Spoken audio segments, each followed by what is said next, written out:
Hello everyone, Logan here with another game coming to Kickstarter soon. This one's called Restaurant Detective. It's by Low B Games Company.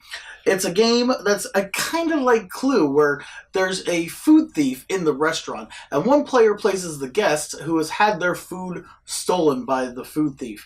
They have to provide hints to the other players who are playing as the restaurant detective to try to guess which food was eaten and which clue card the food thief used to steal the food. So we're going to get it on the table, we're going to take a look at it, and we'll see you in a little bit.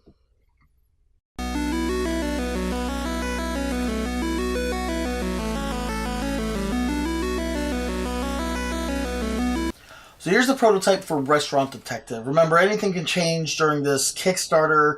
These are just, it's just a prototype. The pieces aren't finalized. So we've already got the game basically set up. So we're going to go through what we did and then show you a little bit of the gameplay. So first thing to do is one player takes the guest identity card.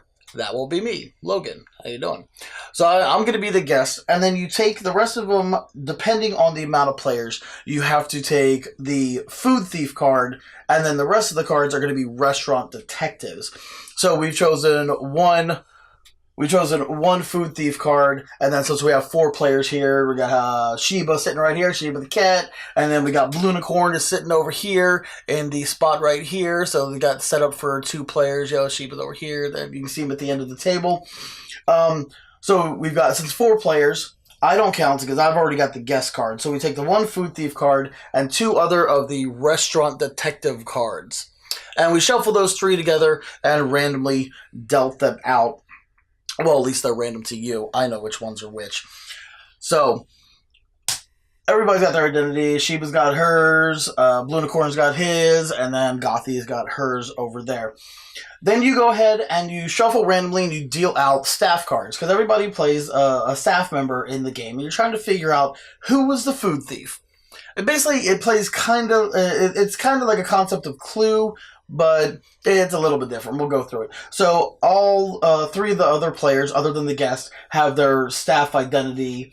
Let's see, Sheba right here has Catherine, and each one of the staffs have different abilities. This one right here says that she got to draw 3 extra hint cards at the beginning of the game, which we already dealt out to her. Let's see, Blunicorn has a Ron, which whenever he draws I think it's a gray plate, he gets to actually choose one other plate and look at it and do its ability, which we'll explain as we go along. And then Gothylocks has this gentleman right here. Whenever she draws, I think it's a blue plate, you get to actually make a suggestion on who's actually the food thief. You get to pick, and we'll explain that as we go along. So after you get all those dealt out, each other player, other than the guests, is dealt out 3 of these item cards right here that they have in front of them. I think they're actually I forget exactly what they're called in the rules, but basically they have different pieces of equipment from restaurants, and then you see a chef's hat. The other one was a nice chef's hat. This has got a table set up right there, and each one of them has 3 of them in front of them. You see, Sheba over here has a measuring cup, a bag full of groceries, and a glass of ice water. Blunicorn over here has a teapot, a little corkscrew, and I don't know what that is. It's like a little cylinder thing over there. It's from like when you have the paper rolls and you like hold it up to your mouth and they're one of the paper tubes. I'm not exactly sure that's what that is. Anyway. And Gothy has, it looks like a pair of chopsticks. Doesn't look like a pepper grinder, but I'm not exactly sure. Blender. Is it a blender? I'm not sure. It's upside down for me. And a casserole dish in front of her. So once everybody gets 3 of those pieces, then each of them get 3 hint cards. Hint cards are these cards you see right here. Hint cards. And on the back of these, they have single words that describe different stuff, because they're going to use these to try to let them identify which piece of food was stolen. Because Restaurant Detective is basically a game of trying to narrow down who the food thief was, who stole food from me, the guest. And I'm trying to help out the other staff by giving them hints and clues. Like Clints, yeah, there you go, clues and hints Clint Eastwood? Yes, like Clint Eastwood. He is a clue and a hint. So trying to give them clues and hints as to what food was eaten, what piece of equipment the person had.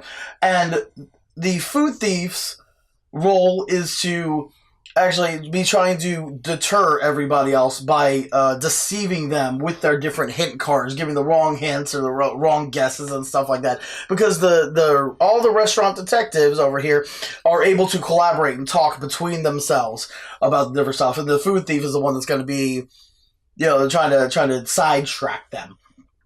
So everybody else they start out with 3 hint cards. So Gothy has 3, Blue Unicorn over there has 3. Now Sheba has 6 over here because her character's ability lets her draw 3 extra hint cards at the beginning of the game. And they're going to use those to try to narrow stuff down.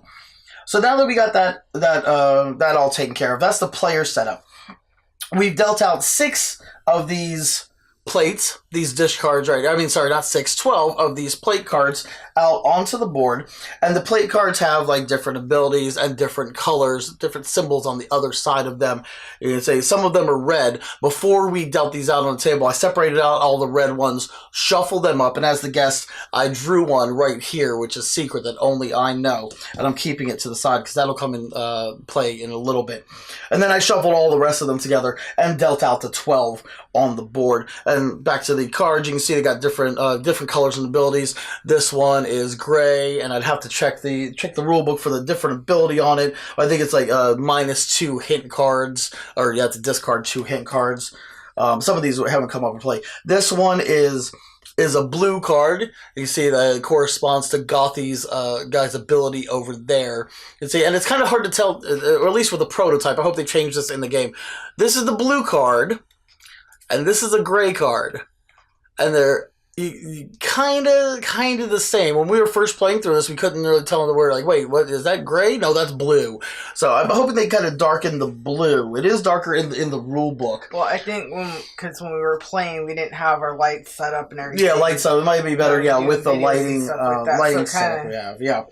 So they got different abilities on the card. They also have the gold ones right here, and then we've got red ones, which are kind of bad ones. These come into play in a bad game. Since we have 4 players set up, usually you have to set up a trader deck also, because somebody could actually be a trader, and even though it doesn't really affect gameplay, it affects scoring at the end. The trader would actually get points if the food thief actually wins. If nobody guesses who he is, he gets a couple of points. But since we're playing a 4-player game, there is no trader deck. The trader deck actually looks like these. It's got 1 card that says, "Naughty boy, you sneak food too," and the other ones say, "On diet, why can you reject food?" If you happen to draw from the trader deck, and you draw the naughty boy one, that means that you're a traitor. Any of the other ones, you just keep it face down in front of you. If you drew this one, you keep it face down in front of you too, but you'd be the traitor. At the end of the game, you reveal it, and you get points with the food thief if they win. But we're playing 4 players, so we don't actually have a trader deck, so we're just going to set those off to the side. So back to the setup for the game. I've set up the 12 plates out there, and then I've taken our stack of food cards and dealt out 1 to each one of the plates, so that you identify which one they're on. And that's the basic setup. I've got these cards in front of me. These are where I'm going to be placing hint cards to try to give all the players hints. This one is where I will place different cards to describe the food dish. This one is where I'll be placing cards that describe the equipment cards that are in front of each one of the players, so they can try to guess which piece of equipment the food thief was using to steal my food. And on this card right here is where I will discard hints face down that do not apply to any of them. So now that we've got that set up, I ask all players to close their eyes. Okay. And once I'm sure that all players have their eyes closed, I ask the food thief to open their eyes, because I know who the food thief was. I know who was stealing my food. And I'm going to, because Gothy, you can see she's got her head down over there. I'm going to point to who the food thief is so that Gothy doesn't know. This person over here is the food thief, right here. And so after everybody's got their eyes closed, I tell the food thief to open their eyes. They would open their eyes. And then I ask them to point to their equipment and point to a piece of food that's out here on the table. Let's say that they point to this one right here, this piece. They go ahead and point to that one. And then they point to, let's say, this one right here, this piece of equipment. I'll actually show it to you here. That one. So that piece of equipment, put it back on the table. I'm going to say this piece of food right there. So then I go ahead and say, okay, food thief, close your eyes. Food thief closes their eyes. I take the card that I have, the dish card right here that I've drawn before, which has this on the back side of it so you guys can see. And I'm going to replace the dish underneath the piece of food with that card face down. That guarantees, I discard this one to the thing. That guarantees that there's a red card underneath the food dish. So, now I tell everybody, go ahead and open your eyes. And everybody opens their eyes. I think Gothy fell asleep for a minute and taking a nap. And I draw 7 cards, which I've already done. Draw 7 cards myself from the hint deck to start out play. I look at the cards, and I'm going to line them up, trying to give people hints about that food card that the food thief pulled. Let's see. I have a couple of them here that I can put down. We're going to go ahead and put this thirsty card right here as a hint underneath the equipment card right there that they have, thirsty, to give that clue to everybody. A little bit, yeah. Or actually, it's a hint card. These are actually, remember, these are actually called clue cards. The equipments that are in front of everybody are clue cards. These are hint cards. Let's see. I'm gonna go ahead and play this card. Fluffy. Put this in the food hint pile right there for everybody. Let's see what else I have here. So nothing else really describes either the food or the clue card that the food thief showed me. So I put these in a pile right here of discards for there. So they have the hint at the beginning of Fluffy and Thirsty. So now, as we go along, we get to the main part of the game, the different phases. The phases of the game basically go the investigation phase and then a hint phase is the first round. Then there's another round of investigation and hints. And then there's the catch phase at the end of those 2 rounds where everybody will get to try to narrow down what's going on. So first, the player sitting to my left gets to start their turn. They're going to pick and reveal an unopened dish card from the pool of cards right here and get to perform the action on it. So I'll go ahead and I'll control Sheba over here. Let's say Sheba picks this bowl of this is rice with looks like rice with a bunch of shrimp on some skewers. Say she picks this. She go ahead and turns it over and reveals this card right here. And this is where I think the game needs to have little cards, so I don't have to keep flipping back to the rulebook to see what happens. I need to have a reference card to see the actions. So you see the red card. Let me see right here. It has X. Let's see. So this means I get to check 2 cards from the discard hints cards and reveal one of them, and then place it back in the track. Okay, so Sheba gets to look at my discarded hint cards that I have here, at the 2 of them. 2 of them? Yes. And then reveal one of them. So she's going to, let's see. She's going to just pick these top 2 right here. Look at them, like convex and impressive are the 2 I should look at. And she gets to pick one of them and put it back face up so that everybody knows that I don't think that either one of these words or one of these words applies to either the food or thing. So let's just do impressive. So she's going to put it back face up in the discard so that everybody knows that I don't think either the food or the clue card is impressive at all. And then she goes ahead and places the circle plate dish back underneath the food so that everybody knows that that one has been turned face up. She performed the action on it, and then let's see, she immediately gets to draw one hint card into her hand over here. And then each investigator is going to be able to do this, or each detective during the investigator phase. So now Blunicorn will go. I'll let Gothy can play for Blunicorn. So go ahead and pick one of the plates for Blunicorn. I guess the pho? Oh yeah, the pho, the ramen. The noodle dish. The noodle dish right there with the egg floating in it. So she's going to go ahead and draw that. Right. Okay, she has drawn a red card, menu card. Now, usually during the game, whenever these red ones come up and people choose them, they'd have to draw a trader card. But since we're not playing with the trader deck, nobody's drawing the trader card. So let me go back to the rule book over here to see exactly what the menu card does. So gets to draw hint cards equal to the number of players, and everyone selects one starting from her.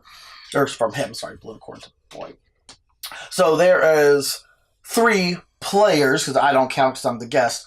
So Blunicorn gets to go 1, 2, 3, draw 3 cards. And then starting from him, everybody gets to draw 1. So I'm going to draw 1. God's going to draw 1. The last one goes over here to Sheba. Just to add more hints to your guys' hands. And then that dish goes back underneath there. And they get to draw 1 hint card for the end of their turn. And then play will go to Gothy, where she will go ahead and draw one of the, or pick one of the dish cards to reveal.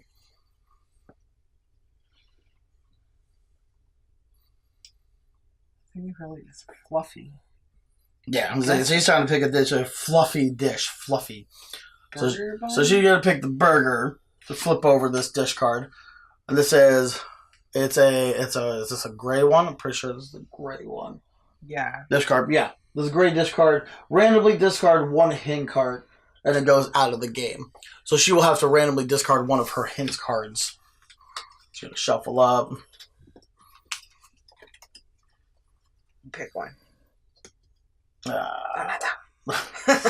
it's going to get discarded out of the game. I'll just go ahead and put it over there to the side.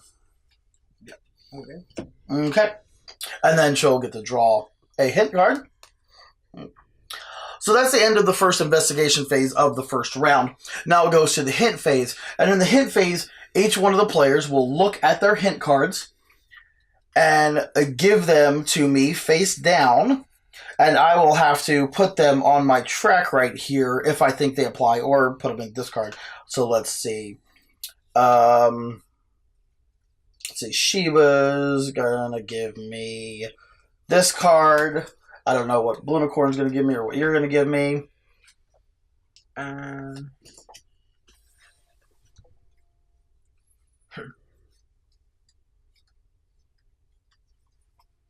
Blunicorn give me that one.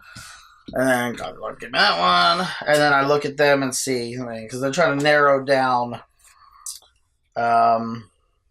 See, just to show you guys what I got. Flashy, intensive, and sharp. So I don't think any of these apply to the dish or the clue card. So I'm going to say nothing. Put them all down there. Whatever. And that is the that's the end of the hint phase. They get they discarded down there. So now it goes around back to another round of the investigation where they would do again, pick a card or pick a dish over here, reveal it, this and that, and then another round of the hint, and then we're going to the catch phase. Let's just go skip straight to the catch phase, even though it's kind of skipping another round, but try to finish this up real quick. So during the catch phase, each player, starting with the one to my left, points to a food item and then points to a clue in front of one of the players, which basically is them accusing that player of being the food thief, and says that, and I get to tell them yes or no that they got it right. And if none of the restaurant detectives get it right, then they lose. The food thief wins. If one of the restaurant detectives actually gets the combination right, then the restaurant detectives win, and they get a certain amount of points for winning. So it's gonna say. So Sheba is gonna say this one over here, the corn on the cob, with this tea kettle over here? I'll say that for Shiba. My answer would be no. That is not the correct one. So now we'll pass to Blunicorn. Who does Blunicorn, or what piece of food does Blunicorn think? You got the clue Fluffy, the hint right here, or the clue card thing, Thirsty. Probably the raviolis or tortellini. No, those are. I think they're ravioli. The raviolis right there. Okay, and you've got the clue of thirsty right here. Now the guest cannot influence anybody's decision. There's no facial gestures. The blender for margarita time. For margarita time. Okay. I don't know why you're accusing yourself. You don't know if you're a restaurant detective or a food. Are you the food? I'm playing honestly. Okay. And I will say no because that is not the correct combination. Was that for you or is that for Blunicorn? Oh, for Blunicorn. Okay, so you still got yours. Okay, so Blunicorn is accusing you. I thought you were accusing yourself. No, Blunicorn accusing you. Oh, okay. So I say no. Okay. So I'm going to guess this taco or pita pocket or omelet. Yeah, it looks like an omelet with some ketchup on it is what it looks like to me. So I'm gonna guess that with the glass of water. Yeah, so basically the glass of water right there, basically accusing Shiba. And I would say no, because that is not the correct combination. And so that would end the game with the food thief winning. So the food thief would reveal who they are, which is Shiba. Always. Yeah, always a food thief. She's always trying to steal stuff. And tell everybody what the dish was and what the clue was. So the dish was the raviolis and the clue was the water. Because the raviolis are fluffy. I told you guys they're fluffy. And the water is thirsty. Yes. I thought you meant fluffy like bushes. No, those things are fluffy. And it's all open to interpretation. And then scoring would happen, which is in the rule book. So let's go ahead and get to the review. So you see, Restaurant Detective has a really good bluffing element where the food thief tries to counteract and tries to throw off the other players. It's got a real good. It's a real good setup. It's a real good concept for a game. Gothy and I, we had a little bit of difficulty with it at first when we were first trying to play it, but it's an okay game. I would have liked to have seen the turns be a little bit longer. You only have 2 rounds with the investigation phase and then the hint phase and then another investigation phase, another hint phase, and then it goes right to the catch phase. I would have liked at least another round of investigation and hints, because it seems like that you don't get that much information just with the 2 rounds to be able to narrow down exactly what kind of food and what clue, what piece of equipment was used to be able to name which person was the food thief. So you never know what's going to happen during the Kickstarter, so that might be something that they take to heart and they increase. I would also like to see a little rules card or icons card, which actually told you what the stuff was, rather than having to refer back to the rule book multiple times. I mean, there's so many symbols in the game on the back of the dish cards and on the staff cards that you can't really memorize them or keep track of them. We kept having to refer back, and then it just slows down the game time and makes it frustrating for all the players. But it's called Restaurant Detective. It's by Loby Game Company. It's going to be on Kickstarter here soon, so go ahead and check it out. Thanks for watching. My name is Logan Chops for Logan Chops Reviews.